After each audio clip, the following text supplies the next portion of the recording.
عليكم ورحمة الله وبركاته. الحمد لله رب العالمين. الحمد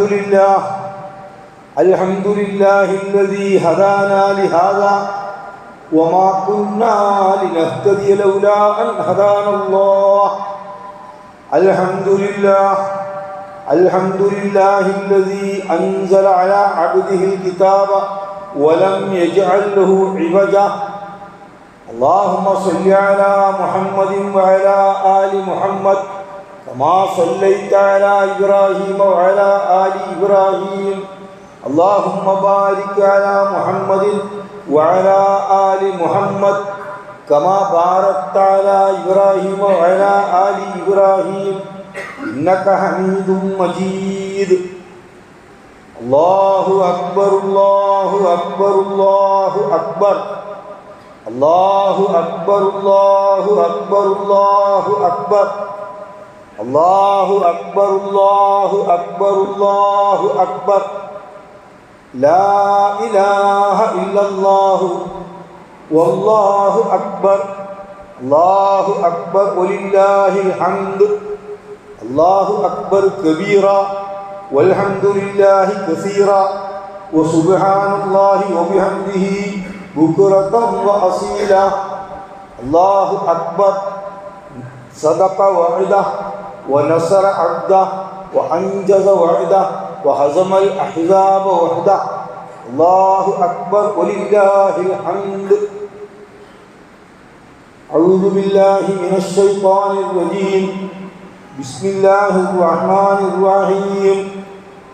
وإذ قال إبراهيم رب اجعل هذا البلد آمنا واجنبني وبني أن نعبد الأصنام رب إنهن أضللن كثيرا من الناس فمن تبعني فإنه مني ومن عصاني فإنك غفور رحيم. ബഹുമാന്യരായ സഹോദരി സഹോദരന്മാർ,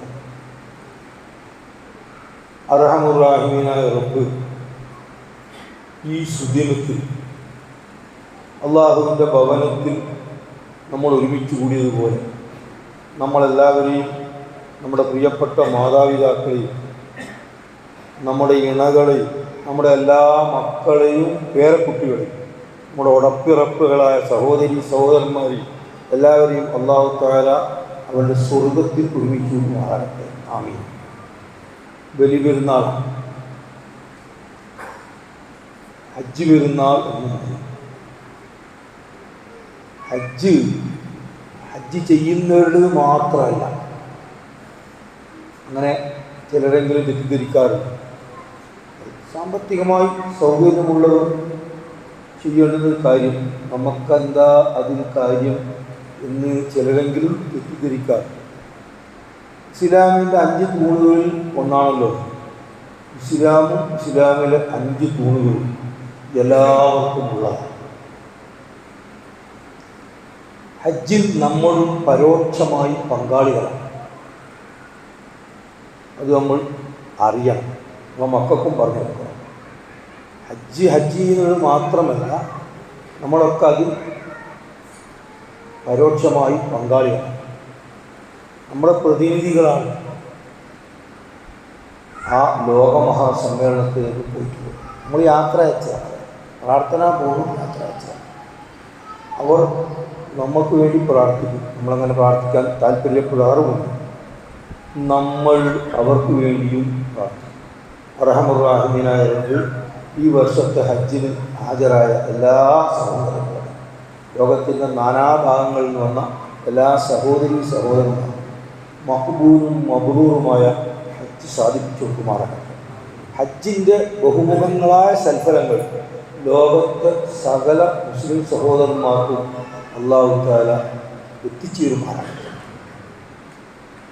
ഹജ്ജിൽ പല പാഠങ്ങളുമുണ്ട്.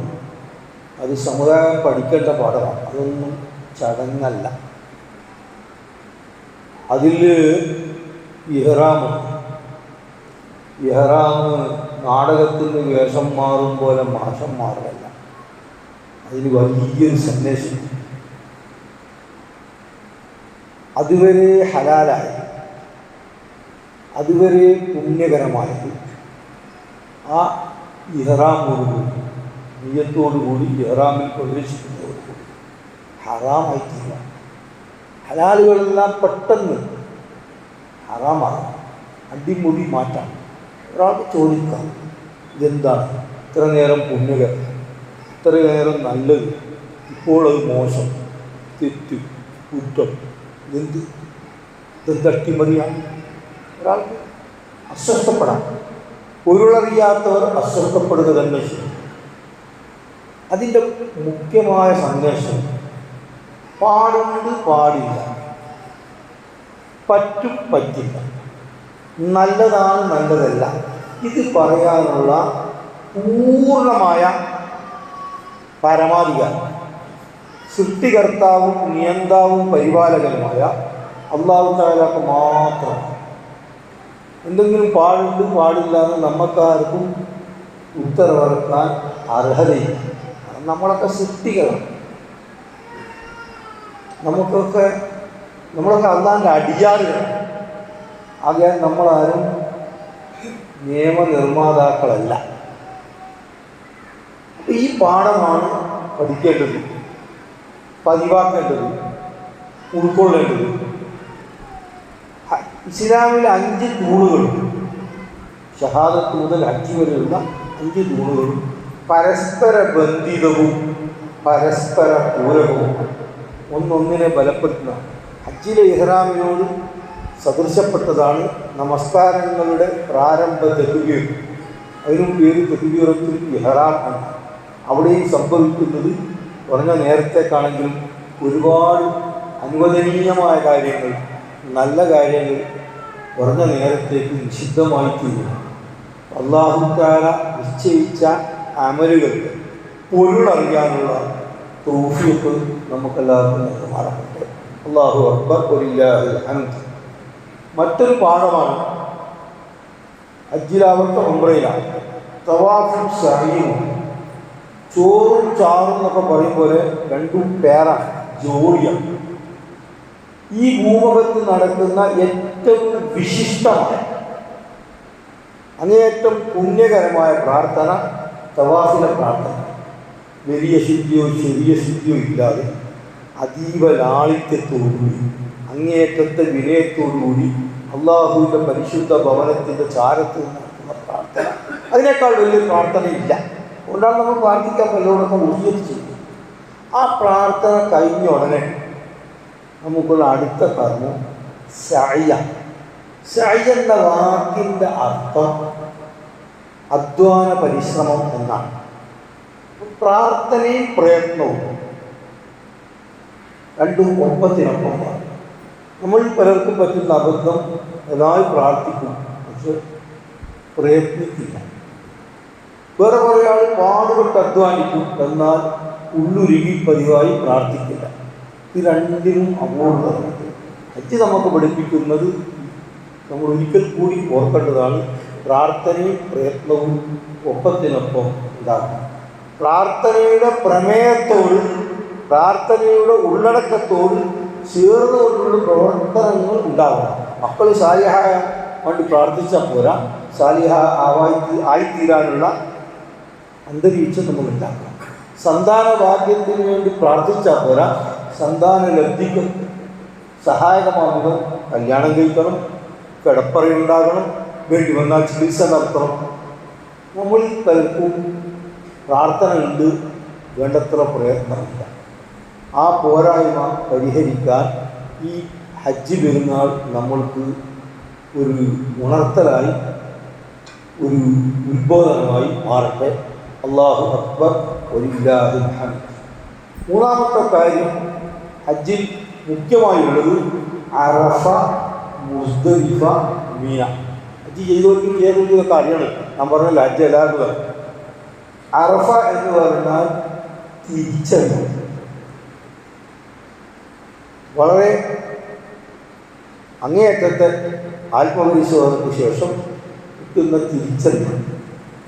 തിരിച്ചറിവുണ്ടെങ്കിൽ തിരുത്ത് സാധിക്കുള്ളൂ. വഴി തെറ്റി എന്നറിഞ്ഞാലല്ലേ യൂ ടേൺ എടുത്തിട്ട് നേർവഴിക്ക് വരാൻ പറ്റുള്ളൂ. അപ്പോൾ തിരിച്ചറിയണം. പക്ഷെ പലപ്പോഴും തിരിച്ചറിവുകൾ ചില ഉണ്ടായാലും അത് കൈമോശം വന്നു പോകാറുണ്ട്. ജീവിതത്തിൻ്റെ ബഹളങ്ങളിൽ തിരിച്ചറിവുകൾ കൈമോശം വരാറുണ്ട്. അത് മനുഷ്യൻ്റെ ഒരു ദൗർബല്യം. മനുഷ്യൻ അടിസ്ഥാനപരമായി മറവി എന്ന രോഗം ഉള്ളതാണ്. വലഖദ് അഹ്ദിനാ ഇലാ ആദം ഫനസിയ വലഖദ് അഹ്ദിനാ ഇലാ ആദമ മിൻ ഖബ്ൽ ഫനസിയ വലം നജിദ് ലഹു അസ്മാ. അല്ലാഹു തആല സൂറത്തുൽ താഹയിൽ പറയാം, പണ്ട് മിൻ ഖബ്ൽ ഞാൻ ആദമുമായി കരാറുണ്ടാക്കിയത്. ചുരുക്കത്തിൽ ഫനസിയ മൂപ്പർ മറന്നു. വലം നജിദ് ലഹു അസ്മ, നാം അദ്ദേഹത്തിന് ഒരു നിശ്ചയദാർഢ്യം കണ്ടില്ല എന്ന് അള്ളയാണ് പറയുന്നത്, സത്താവായ അള്ളാഹ്. അപ്പോൾ വലിയാപ്പാൻ്റെ തകരാറ് നമുക്കുണ്ടാവും. അതുകൊണ്ടാണ് നമുക്ക് അനുഷ്ഠാനങ്ങൾ ആവർത്തിക്കാൻ അള്ളാഹു നിർദ്ദേശിച്ചത്. വിസ്മൃതിയിൽ നിന്ന് അടിക്കടി ഉടനുടനെ സ്മരണ തിരിച്ചറിവ് വീണ്ടെടുക്കാൻ അനുഷ്ഠാനങ്ങളെല്ലാം, അത് നിസ്കാരമായാലും നിക്കറായാലും മറ്റെന്തായാലും. അപ്പോൾ ഈ തിരിച്ചറിവ് കൈമോശം വരരുത്. കാരണം ഇത് വളരെ കഷ്ടപ്പെട്ടിട്ട് സുദീർഘമായി യാത്ര ചെയ്ത് ഒരു പകൽനീളം മുഴുനീളം ആത്മപരിശോധനയിൽ ഉള്ളുവിയ പ്രാർത്ഥനകൾ നടത്തിയിട്ട് കിട്ടിയ തിരിച്ചറിവ്. ഇത് കൈമോശം വരരുത്. അതാണ് രാത്രി, അറഫ കഴിഞ്ഞെന്ന് രാത്രി മുസ്ദലിഫയിൽ വെച്ച് നടത്തുന്നത്. മുസ്ദലിഫക്ക് ഖുർആൻ പറഞ്ഞ പേര് മശ്അറുൽ ഹറാം. ശഇറ എന്ന് പറഞ്ഞാൽ ബോധോദയം ഉണ്ടായി. ബോധം, അറിവ് വേറെ, ബോധം വേറെ. അറിവ് ഒരുപാടുണ്ട്, പക്ഷെ അത് ബോധം ഉണ്ടാക്കാറില്ല. സിഗരറ്റ് വലിച്ചാൽ ക്യാൻസർ വരും എന്ന അറിയുന്ന വിഷഗ്വരന്മാർ തന്നെ പുകവലിക്കുന്നതായി നമ്മൾ കാണുന്നു. അപ്പോൾ അറിവ് അവിടെ ബോധമാവാത്ത കുഴപ്പമാണ്. അശ്ലീലം പ്രവർത്തിച്ചാൽ, വൃത്തികേട് പ്രവർത്തിച്ചാൽ മാരകമായ എയ്ഡ്സ് വരുമെന്ന് നമുക്ക് എല്ലാവർക്കും അറിയാം. സകല സ്ഥലത്തും എഴുതി വെച്ചിട്ടുണ്ട്. പക്ഷെ പലപ്പോഴും ആ വൃത്തികേടിലേക്ക് പലരും വഴുതി വീഴുന്നു. അപ്പോൾ അറിവ് വേറെ, ബോധം വേറെ. അറിവിനെ ബോധമാക്കി ട്രാൻസ്ഫോം ചെയ്യലാണ് മുസ്ദലിഫയിൽ മശ്അറുൽ ഹറാമിൽ നടക്കുന്നത്. ശഇറ ബോധോദയം ഉണ്ടായി. അതിൻ്റെ സ്ഥലകാല നാമമാണ് ദർഫുൽ സമാൻ വൽ മക്കാൻ അറബി. ക്രിയയിൽ നിന്ന് തന്നെ സ്ഥലകാല നാമങ്ങളും ഉപകരണ നാമങ്ങളൊക്കെ അറബി ഭാഷയിൽ ഉണ്ടാവും. അറബി ഭാഷയുടെ ഒരു സവിശേഷത പവിത്രമായ, ഹറാം എന്ന് പറഞ്ഞാൽ പവിത്രം, പുണ്യകരം. പവിത്രമായ ബോധം അങ്കുരിക്കുന്ന സ്ഥലം എന്നതാണ് അതിൻ്റെ പൊരുൾ. അപ്പോൾ പകലത്തെ തിരിച്ചറിവ് രാത്രി നമ്മുടെ ചിന്തകളിലൂടെ, ആത്മവിചാരണകളിലൂടെ, പ്രാർത്ഥനകളിലൂടെ നല്ലൊരു ബോധമായി മാറും. എല്ലാവർക്കും ബോധമാവും. ആ ബോധത്താൽ ഉണ്ടാകുന്ന തിരിച്ചറിവാണ് പിള്ള. അറിവിൻ്റെ തിരിച്ചറിവ് ബോധമായതിനു ശേഷമുള്ള കുറെ കൂടി തീവ്രമായ ബോധം. അതെന്താ? എന്നെ പറ്റിച്ച, എന്നെ കുഴിയിൽ ചാടിച്ച, എന്നെ പല നിലക്കും കബളിപ്പിച്ച ഒരു പിശാചും ഇനി എന്നെപ്പോലെ മറ്റാരെയും വൈദ്യുതി. എനിക്കോ പറ്റി, എൻ്റെ മക്കൾക്ക് പറ്റരുത്, എൻ്റെ മരുമക്കൾക്ക് പറ്റരുത്, പേരക്കുട്ടികൾക്ക് പറ്റരുത്, എൻ്റെ സുഹൃത്തുക്കൾക്ക് തെറ്റു പറ്റരുത്. ആകയാൽ എന്നെ പിഴപ്പിച്ച സകല പിശാചുക്കൾക്കുമെതിരെ ഞാൻ മനസ്സാ വാച കർമ്മണ ദൃഢമായി ധീരമായി നിരന്തരം പോരാടും. ഇതാണ് അവിടുത്തെ തീരുമാനം. പക്ഷെ ഞാൻ ഇഹ്റാമിലായതോന്നും പ്രതീകാത്മകമായി ഞാൻ 7 കല്ല് കൊടുത്തു, ചെറിയ 7 കല്ല്. അതുമായിട്ടാണ് നമ്മൾ പോകുന്നത്. നമ്മളും നമ്മളെപ്പോലത്തെ എല്ലാവരും തെൽബിയത്ത് ചൊല്ലിക്കൊണ്ടു, ലബ്ബൈക അല്ലാഹുമ്മ ലബ്ബൈക ലബ്ബൈക ലാ ശരീക ലക ലബ്ബൈക ഇന്നൽ ഹംദ വന്നിഅമത ലക വൽ മുൽക് ലാ ശരീക ലക. ഇത് ഹൃദയപൂർവ്വം ഉരുവിട്ടുകൊണ്ട് പോവുകയാണ്. പോയി നിശ്ചയിക്കപ്പെട്ട ജംറയിൽ അതെറിയ പോരാട്ടം. എൻ്റെ ഉള്ളിലുള്ള, എനിക്ക് പുറത്തുള്ള സകല പൈശാചിക ദുശക്തികളോടും ഞാൻ എനിക്ക് പറ്റിയ അബദ്ധത്തിൻ്റെ പ്രായശ്ചിത്തമെന്നോ ഇനിയങ്ങോട്ട് എൻ്റെ സകല സഹോദരങ്ങൾക്കുമുള്ള ഒരു മാർഗദർശനമെന്നോ ഞാൻ പോരാടുന്നു. അങ്ങനെ വന്നിരുന്ന് അന്ന് തുണിയുപ്പൊക്കെ മാറ്റി പോയവർക്കറിയാം, ഹജ്ജ് ക്ലാസ് എല്ലാവരും ഇരുന്ന്. പിന്നെ പോകുമ്പോൾ തെൽബിയത്തിൻ്റെ ഹാജി മടങ്ങി വീണ്ടും തെൽബീറിയിട്ടാണ്. പോകുമ്പോൾ തെൽബിയത്താണ്, മടങ്ങുമ്പോൾ തെക്കുബീറാണ്. അതിലൊരു സന്ദേശമുണ്ട്. ഒരു പോരാട്ടത്തിൻ്റെ ഒന്നാം ഘട്ടം വിജയിച്ചതിൻ്റെ സന്തോഷം. അൽഹംദുലില്ലാഹ്, അല്ലാഹു അക്ബർ വലില്ലാഹിൽ ഹംദ്. അങ്ങനെ ദിക്റുമായി തക്ബീറുമായിട്ട് കഴിഞ്ഞുകൂടുമ്പോൾ ഒരു ചിന്ത, അല്ല ഞാൻ എറിഞ്ഞോടിച്ച പിശാച് വേറൊരു കോലത്തിൽ മടങ്ങി വരുമോ? അല്ലെങ്കിൽ ഒരു പുതിയ പാർട്ട്ണറുടെ കോലത്തിൽ, അല്ലെങ്കിൽ ഒരു പുതിയ പുതിയാപ്പളുടെ കോലത്തിൽ, ഏതോ കോലത്തിൽ നമ്മളിലേക്ക് ഈ പിശാച് പ്രച്ഛന്ന വേഷത്തിൽ കോലം മാറി വരുമോ? പേടിക്കേണ്ടതുണ്ട്. പിശാച് അങ്ങനെയാണ്. അപ്പോഴാണ് പിറ്റേന്ന് എറിയാൻ പോകുന്നത്. 12-ാം തീയതി അങ്ങനെ തന്നെ ഈ അസ്വസ്ഥത കൊണ്ട് ഈ പിശാച് എന്നേക്കുമായി എന്നിൽ നിന്ന് അകന്നോ? അങ്ങനെ 3 ദിവസം തുടർച്ചയായിട്ട് എറിയുമ്പോഴാണ് അല്ലാഹു തആല അവൻ്റെ കൃപ കൊണ്ട്, അതിരറ്റ ദയ കൊണ്ട് പറയുന്നു, വിദൂര ദിക്കിൽ നിന്ന് വന്ന പാവപ്പെട്ട ഹാജി 5-6 ദിവസമായി ഈ മുഷിനി ചടഞ്ഞിട്ടുണ്ട്. തൽക്കാലം നിനക്ക് നിർത്താം. പക്ഷെ ഒന്നുണ്ട്, നിന്റെ മരണം വരെ ഇവിടെ തുടക്കം കുറിച്ച പോരാട്ടം, തിന്മകൾക്കെതിരെ, അധർമ്മത്തിനെതിരെ, അനാശാസ്യതകൾക്കെതിരെയുള്ള നിന്റെ പോരാട്ടം തുടരാം. ഇതുപോലെ നമ്മളെ കുട്ടി സ്റ്റഡി റൂമിൽ നിന്ന് പഠിക്കാൻ 10 പക്ഷേ നമ്മൾ പറയാനായി 12 നമ്മൾ ഇറങ്ങി വരും. മോനെ തൽക്കാലം പോയി വന്നു പഠിപ്പിപ്പ് നിർത്തി. ഒരു കാര്യമുണ്ട്, നാളെ സ്വദേശിച്ച ഉടനെ വീണ്ടും നീ പഠിക്കണം. ഇതുപോലെ കൃപാലുമായ അങ്ങേയറ്റത്തെ കൃപയുള്ള റബ്ബ് നമുക്ക് അങ്ങനെ ഇളവ് നൽകി. ആ പോരാട്ടം അവിടെ അവസാനിക്കുന്നില്ല, തുടർന്ന് പ്രദേശത്ത് നടത്തിയാൽ മതി. ഇതാണ് ഹജ്ജ് ലോകത്ത് സൃഷ്ടിക്കേണ്ടുന്ന മഹത്തായ മാറ്റം. ആ ഹജ്ജുമായി ബന്ധപ്പെട്ട കർമ്മങ്ങളുടെ ഭാഗമാണിന്ന്. 3 ദിവസം അവിടെ തക്ബീറുകൾ ആലപിച്ച് കഴിയുമ്പോൾ നമ്മളിവിടെയും തക്ബീറുകളാണ്. ഹാജിമാർ അവിടെ അറുത്ത് തുടങ്ങുമ്പോൾ നമ്മളിവിടെയും അറുത്ത് തുടങ്ങുകയും. കഴിഞ്ഞ 10 ദിവസമായി ഹാജിമാരോട് സാധ്യമായ അളവിലൊക്കെ നമ്മൾ ചേർന്ന് നിൽക്കുക, അതിനോട് ഐക്യദാർഢ്യം പുലർത്തുക. അല്ലാഹു അക്ബർ വലില്ലാഹിൽ ഹംദ്. ഈ സന്ദേശം പെരുന്നാളിൻ്റെ ഈ സുദിനത്തിൽ നമ്മൾ മനസാ വാച കർമ്മണ ഉൾക്കൊള്ളേണ്ടതുണ്ട്. ഹജ്ജിനെ പിക്കിനിക്കാക്കുന്നതോ അതല്ലെങ്കിൽ ടൂറിസമാക്കുന്നതോ ആയ പ്രവണതകളുണ്ട്. പക്ഷെ അങ്ങനെയല്ല. ഹജ്ജ് അടിമുടി അട്ടിമറിക്കുന്ന വിശുദ്ധ കർമ്മമാണ്. ഒന്നേ ഫർളുള്ളൂ, ഒന്നിലധികം ചെയ്തുകൂടാ ഒന്നുമില്ല. സഹാബികൾ പലതും ചെയ്തിട്ടുണ്ട്. ചെയ്യുന്ന ഹജ്ജ് 1,000 2,000 എത്രയായാലും ഇങ്ങനെയാവാൻ നമ്മളൊക്കെ ശ്രദ്ധിക്കണം, ശ്രമിക്കണം. അർഹമുറാഹിമായ റബ്ബ് അനുഷ്ഠാനങ്ങൾ അതിൻ്റെ പൊരുളറിഞ്ഞ് ഹൃദയപൂർവ്വം അനുഷ്ഠിക്കാൻ നമ്മൾക്കെല്ലാവർക്കും, നമ്മുടെ മക്കൾക്കും പേരക്കുട്ടികൾക്കൊക്കെ തൗഫീഖ് നൽകി അനുഗ്രഹിക്കുമാറാകട്ടെ. അല്ലാഹു അക്ബർ വലില്ലാഹിൽ ഹംദ്.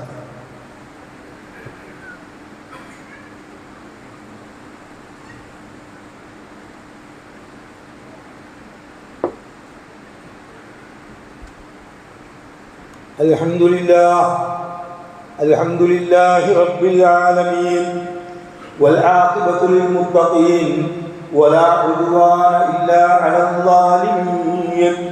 അസ്സലാത്തു വസ്സലാമു അലാ റസൂലിഹിൽ അമീൻ വഅലാ ആലിഹി വസഹ്ബിഹി അജ്മഈൻ. തഖുല്ലാഹൽ അലീം.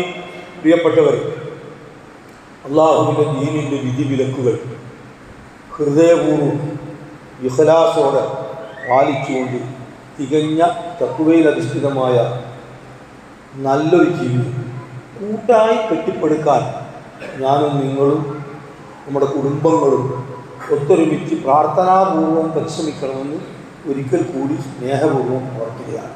അല്ലാഹു അക്ബർ, അല്ലാഹു അക്ബർ, അല്ലാഹു അക്ബർ, ലാ ഇലാഹ ഇല്ലല്ലാഹു, അല്ലാഹു അക്ബർ, അല്ലാഹു അക്ബർ വലില്ലാഹിൽ ഹംദ്. ഹജ്ജിൻ്റെ കേന്ദ്രമായ മക്ക മുസ്ലിം ലോകത്തിൻ്റെ തലസ്ഥാനമാണ്.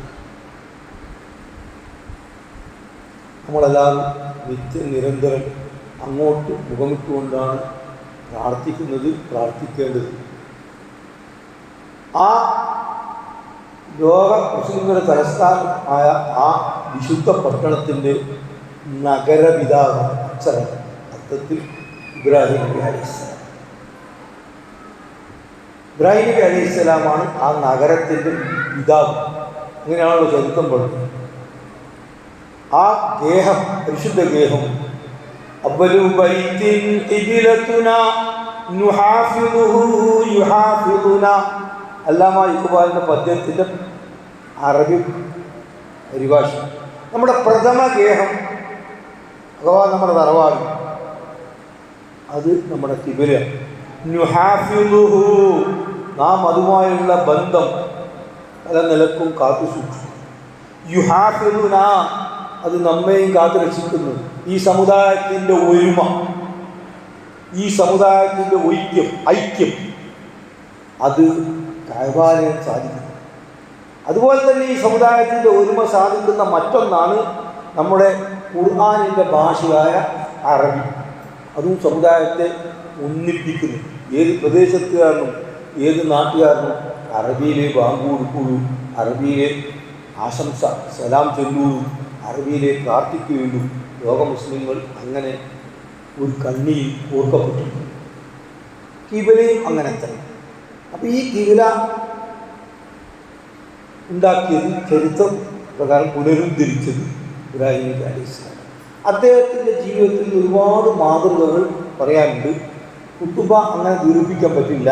കാരണം കുഞ്ഞിൻ്റെ കരച്ചിൽ കേൾക്കുമ്പോൾ നിസ്കാരം ചുരുക്കിയ നബി സംവിധാനിച്ചൊരു മിമ്പറാണ്. വരാരെങ്കിലും അറേഞ്ച് ചെയ്ത സ്റ്റേജല്ല. കുഞ്ഞിൻ്റെ കരച്ചിൽ കേട്ടപ്പോൾ നമസ്കാരം ചുരുക്കിയ നമ്മുടെ ഗുരുവായ മുഹമ്മദ് മുസ്തഫ സല്ലല്ലാഹു അലൈഹി വസല്ലം സംവിധാനിച്ച സ്റ്റേജാണ്.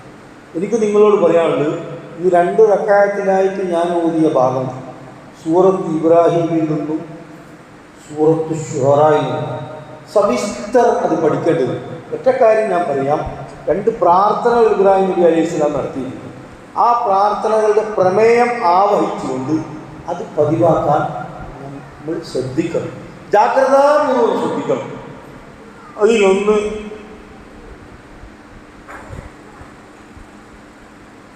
ഉദ്ഘാല ഇബ്രാഹിം റബ്ബിജഅൽ ഹാദൽ ബലദ ആമിന ഉജ്നുബിനി വബനിയ അൻ നഅ്ബുദൽ അസ്നാം.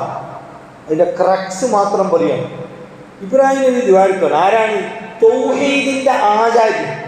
ശിർക്കിനെതിരെ അവസാനം വരെ പോരാടിയ ത്യാഗോജ്വലമായ ജീവിതം നമുക്ക് വേണ്ടി കാഴ്ചവെച്ച ഇബ്രാഹിം അലൈഹിസ്സലാം. അദ്ദേഹത്തിൻ്റെ പേരാണ് നമ്മുടെ ഉമ്മത്തിൻ്റെ മേൽവിലാസം. മില്ലത്ത് അബീക്കും ഇബ്രാഹിം. ദിവസം പലതവണ നബിക്ക് സലാത്ത് ചെല്ലുമ്പോൾ പോലും കമാ സല്ലൈത അലാ ഇബ്രാഹിമ വഅലാ ആലി ഇബ്രാഹിമ പലവട്ടം ആവർത്തിക്കും. അദ്ദേഹം നടത്തിയ പ്രാർത്ഥനയാണ് ഉജ്നുബിനി വബനിയ അൻ നഅ്ബുദൽ അസ്നാം. പടച്ചവനെ, എന്നെയും എൻ്റെ സന്തതി പരമ്പരകളെയും സനമുകൾക്ക്, വിഗ്രഹങ്ങൾക്ക് അടിപ്പെട്ടു പോകുന്ന, അതിന് വിധേയപ്പെട്ടു പോകുന്ന ദുർഗതിയിൽ നിന്ന് റബ്ബേ നീ രക്ഷപ്പെടുത്തണം. എല്ലാ കുടുംബനാഥന്മാരും ഈ പ്രാർത്ഥന അതിൻ്റെ പ്രമേയം ആവഹിച്ചുകൊണ്ട് പ്രാവർത്തികമാക്കണം. ശിർക്ക് വിഗ്രഹം, കളിമൺ വിഗ്രഹങ്ങൾ മാത്രമല്ല പലപ്പോഴും വളർത്തിയിരിക്കുന്നത്. പലജാതി വിഗ്രഹങ്ങൾ, പ്രത്യക്ഷ വിഗ്രഹങ്ങളുണ്ട്, പരോക്ഷ വിഗ്രഹങ്ങളുണ്ട്. ഉറുദുവിൽ സനം എന്ന് പറഞ്ഞാൽ ഒരാളുടെ കൽവിൽ കുടിയാൻ കളിയുന്ന സാധനമാണ്. കാമുകിക്ക് പോലും പറയാം. കാമുകന്മാരെ സംബന്ധിച്ചും കാമുകിയാണല്ലോ ഏറ്റവും വലുത്. സനം തും മേരാ സനം എന്നാണ്. എൻ്റെ ഹൃദയകോവിലിൽ പ്രതിഷ്ഠിച്ചിട്ടുള്ള സനമാണ്. അപ്പോൾ പലജാതി വിഗ്രഹങ്ങൾ, സമ്പത്ത് വിഗ്രഹമാണ്, കാമുകി വിഗ്രഹമാണ്, മക്കൾ വിഗ്രഹമാണ്, ദേശീയത, nationalism, right or wrong my nation എന്ന് പറയുന്ന വൃത്തികെട്ട ദേശീയത ഒരു വിഗ്രഹമാണ്. 1ഉം 2ഉം ലോകമഹായുദ്ധങ്ങളുടെ മൂലകാരണം ദേശീയതയാണെന്ന് ആർണോൾഡ് ടോയിൻബിയെ പോലുള്ള ചരിത്ര പണ്ഡിതന്മാർ പറഞ്ഞതാണ്. അപ്പോൾ ഇങ്ങനെ ഒരുപാട് വിഗ്രഹങ്ങളുണ്ട്. കളിമൺ വിഗ്രഹത്തെക്കാൾ ഗുരുതരമാണ്. അപ്പോൾ ആ വിഗ്രഹങ്ങൾക്ക് പലജാതി വലകളിൽ, കെണികളിൽ പെട്ടുപോകാതെ എന്നെയും എൻ്റെ മക്കളെയും കാത്തു രക്ഷിക്കാനാണ്. വളരെ വിശദമായി ഗ്രഹിക്കേണ്ടതാണ്. ഏതായാലും ഇബ്രാഹിം നബി അലൈഹി ഇസ്ലാമിൻ്റെ ഈ പ്രാർത്ഥന പൊരുളറിഞ്ഞ് നമ്മൾ ഹൃദയപൂർവ്വം ഏറ്റുപറയണം. മറ്റൊരു പ്രാർത്ഥനയാണ് അദ്ദേഹം നടത്തിയത്. റബ്ബി ജഅൽനി മുഖീമസ്സലാത്ത് വമിൻ ദുർരിയ്യതി റബ്ബനാ വതഖബ്ബൽ ദുആ. പടച്ചവനെ എന്ന നമസ്കാരം സംസ്ഥാപിക്കുന്നവരുടെ കൂട്ടത്തിൽ പെടുത്തണം, നിസ്കരിക്കുന്നവരുടെ കൂട്ടത്തിലല്ല. റബ്ബി ജഅൽനി മുഖീമസ്സലാത്ത് എന്ന മാത്രം പോരാ, വമിൻ ദുർരിയ്യതി എൻ്റെ സന്തതി പരമ്പരകളിൽ റബ്ബനാ വതഖബ്ബൽ ദുആ, പടച്ചവനെ ഈ പ്രാർത്ഥന നീ സ്വീകരിക്കുമാറാകണം. റബ്ബനാ ഗ്ഫിർലി വലിവാലിദയ്യ വലിൽമുഅ്മിനീൻ, പടച്ചവനെ എനിക്ക് നീ പൊറുത്തു തരണം. വലിവാലിദയ്യ എൻ്റെ മാതാപിതാക്കൾക്കും വലിൽമുഅ്മിനീൻ സകല ആദർശ സഹോദരങ്ങൾക്കും റബ്ബേ നീ പൊറുത്തു മാപ്പാക്കണം. ഇതും നമ്മൾ ഹൃദയപൂർവ്വം പൊരുളറിഞ്ഞ് സ്വാംശീകരിക്കേണ്ടുന്ന ഒരു നല്ല പ്രാർത്ഥനയാണ്.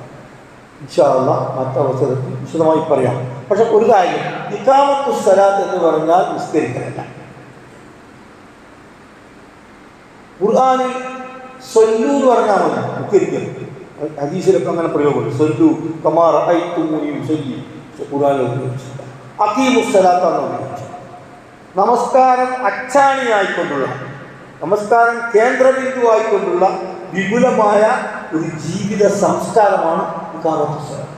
നിസ്കരിക്കാൻ വേണ്ടി സ്ഥലം കിട്ടായിട്ടല്ല ഇബ്രാഹിം നബി അത്ര ദൂരത്തിൽ ആൾപ്പാർക്കില്ലാത്ത മരുഭൂമിയിൽ വന്നു. ഇബ്രാഹിം നബി പറയുന്നു, റബ്ബനാ ഇന്നി അസ്കൻതു മിൻ ദുർരിയ്യതി ബിവാദിൻ ഗൈരി ദീ റഅൻ ഇൻദ ബൈതിക്കൽ മുഹറം റബ്ബനാ ലിയുഖീമുസ്സലാത്ത്, പടച്ചവനെ ജനവാസമില്ലാത്ത ജലശൂന്യമായ ഫലശൂന്യമായ ഈ കത്തിക്കാളുന്ന മരുഭൂമിയിൽ ഞാനിതാ എൻ്റെ സന്തതികളിൽ ഒരു വിഭാഗത്തെ കുടിയിരുത്തിയിരിക്കുകയാണ്. എന്തിന്? റബ്ബനാ ലിയുഖീമുസ്സലാത്ത്, നമസ്കാരത്തിൻ്റെ ഇഖാമത്ത്, നമസ്കാരം അച്ചാണിയായിക്കൊണ്ടുള്ള ഒരു ജീവിത സംസ്കാരത്തിൻ്റെ സംസ്കാരം. പ്രിയപ്പെട്ടവരെ, നിസ്കരിക്കുകയാണെങ്കിൽ പറയേണ്ടത് സ്വല്ലു എന്നാണ്. നിസ്കരിക്കുന്നവരെ കൂട്ടത്തിൽ പെടുത്തണമെന്ന് പറയണമെങ്കിൽ റബ്ബി ജഅൽനി മിനൽ മുസല്ലീൻ എന്ന് പറഞ്ഞാൽ ഇബ്രാഹിം നബി അലൈഹി ഇസ്ലാമിൻ്റെ ഹൃദയപൂർവ്വമുള്ള പ്രാർത്ഥന റബ്ബി ജഅൽനി മുഖീമസ്സലാത്ത്. ഇഖാമത്തു സ്വലാത്തും ഇഖാമത്തുദ്ദീൻ പരസ്പര പൂരകവും പരസ്പര ബന്ധിതവുമാണ്. റസൂലുള്ളാഹി സ്വല്ലല്ലാഹു അലൈഹി വസല്ലമയുടെ ഹദീസ് അതിന് തെളിവാണ്. അസ്സലാത്തു ഇമാദുദ്ദീൻ, നമസ്കാരം ദീനിൻ്റെ നെടുംതൂണാണ്. വമൻ അഖാമഹാ ഫഖദ് അഖാമദ്ദീൻ, ആരൊരുത്തൻ അതിനെ ശരിയാവണ്ണം സംസ്ഥാപിച്ചുവോ പരമാർത്ഥത്തിൽ ഇഖാമത്തുദ്ദീനാണ് നിർവഹിക്കുന്നത്. അതുകൊണ്ട് നമ്മുടെ നമസ്കാരം ഇഖാമത്തുദ്ദീനിലേക്ക് എത്തുന്നുണ്ടോ എന്ന് നമ്മൾ ഇടയ്ക്കിടയ്ക്ക് പരിശോധിക്കണം. നമ്മൾ പലപ്പോഴും ഭരണകൂടങ്ങൾക്കെതിരെ, സാമ്രാജ്യ ശക്തികൾക്കെതിരെ അലറും, അതിൻ്റെ വഴിക്ക് നടന്നുകൊണ്ട്. പക്ഷെ ഒരാത്മപരിശോധന, ജീവിതത്തെ ഇസ്ലാമീകരിക്കാൻ ഭരണമാറ്റം വേണമെന്ന് പറഞ്ഞാൽ അത് ശരി. പക്ഷെ അതിൻ്റെ മുമ്പ് എൻ്റെ കൺട്രോളുള്ള, നമ്മുടെ കൺട്രോളിലുള്ള കുറേ മേഖലയുണ്ട്. ഇപ്പം എൻ്റെ വീട്ടിൽ നമ്മൾ രാവിലെ 5 മണിക്ക് എഴുന്നേൽക്കും, അതിനിവിടെ മോഡിക്കെന്തോ വിരോധം. എൻ്റെ വീട്ടിൽ ഞങ്ങൾ നേരത്തെ ഉറങ്ങും, അതിന് മോഡിക്കെന്തോ തടസ്സം.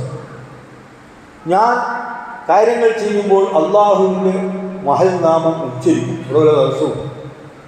അങ്ങനെ നമ്മൾക്ക് ഇസ്ലാമീകരിക്കാവുന്ന, ഇസ്ലാമൈസ് ചെയ്യാവുന്ന നമ്മുടെ വ്യക്തി ജീവിതം, കുടുംബജീവിതം, ഇതിലൊന്നും ആർക്കും ഇടപെടാൻ കഴിയില്ല. ഇടപെട്ടാട്ട് നടക്കുകയും.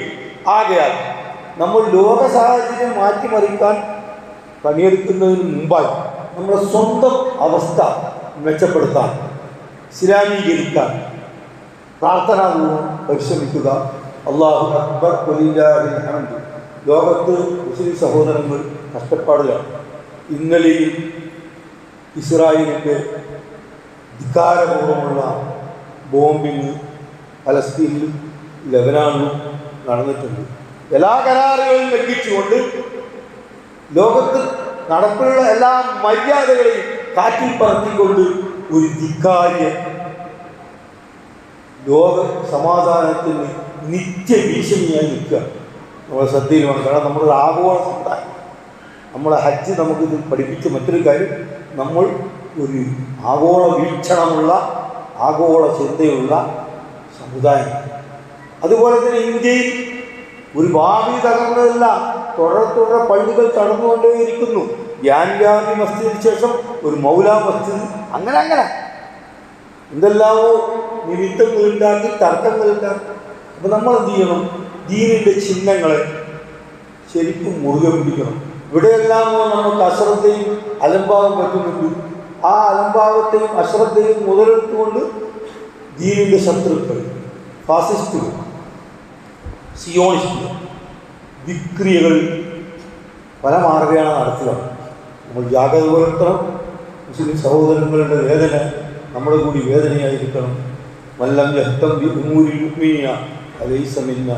ലോകത്തുള്ള മുഅ്മിനീങ്ങൾക്കുണ്ടാകുന്ന പ്രയാസങ്ങൾ ഒരാൾക്ക് ഹമ്മാകുന്നില്ലെങ്കിൽ, അയാൾ അലട്ടുന്ന ഒരു ദുഃഖമാകുന്നില്ലെങ്കിൽ ഫലൈസ മിന്നാ, അവൻ നമ്മളിൽപ്പെട്ടവനല്ല എന്ന് റസൂലുള്ളാഹി സ്വല്ലല്ലാഹു അലൈഹി വസല്ലം പല തരത്തിൽ നമ്മളെ പഠിപ്പിച്ചിട്ടുണ്ട്. അല്ലാഹു സുബ്ഹാനഹു വ തആല നമുക്ക് അവൻ്റെ ദീനിൻ്റെ മാർഗ്ഗത്തിൽ ജനോപകാരപ്രദമായ രീതിയിൽ ആരോടും പകയില്ല, വിശാല വീക്ഷണത്തോടുകൂടി ഉണർന്ന് ഉയർന്ന് പതിവായി പ്രവർത്തിക്കാനുള്ള തൗഫീഖ് നൽകി അനുഗ്രഹിക്കുമാറാകട്ടെ. ലോകത്തിൻ്റെ പല ഭാഗങ്ങളിൽ പല പേരുകൾ നടത്തുന്ന ദീനിൻ്റെ മാർഗത്തിലെല്ലാം നല്ല പരിശ്രമങ്ങളിൽ അല്ലാഹു തആല വിജയിപ്പിക്കുമാറാകട്ടെ. ആരോടും പകയില്ലാതെ കാലുഷ്യമില്ലാതെ നല്ലൊരു മനസ്സോടുകൂടി നന്മയുടെ മാർഗത്തിൽ കൂടുതൽ കൂടുതൽ സജീവമായി പ്രവർത്തിക്കാൻ അർഹമുറാഹിമീനായ റബ്ബ് നമുക്കെല്ലാവർക്കും, നമ്മുടെ മക്കൾക്കും, നമ്മുടെ ഉടപ്പിറപ്പുകൾക്കും എല്ലാവർക്കും തൗഫീഖ് നൽകി അനുഗ്രഹിക്കുമാറാകട്ടെ. اللهم اغفر للمؤمنين والمؤمنات والمسلمين والمسلمات الأحياء منهم والأموات إنك مجيب الدعوات يا قاضي الحاجات. اللهم أجرنا من النار، اللهم أجرنا من النار، اللهم أجرنا من النار. ربنا اغفر لنا ولإخواننا الذين سبقونا بالإيمان ولا تجعل في قلوبنا غلا للذين آمنوا ربنا إنك رؤوف رحيم. اللهم بارك لنا فيما أعطيت وقنا واصرف عنا شر ما قضيت. اللهم احفظنا وذرياتنا وبلادنا من جميع البلايا والمصيبات. ربنا عليك توكلنا وإليك أنبنا وإليك المصير. سبحان ربك رب العزة عما يصفون وسلام على المرسلين والحمد لله رب العالمين. عيد مبارك، كل عام وأنتم بخير.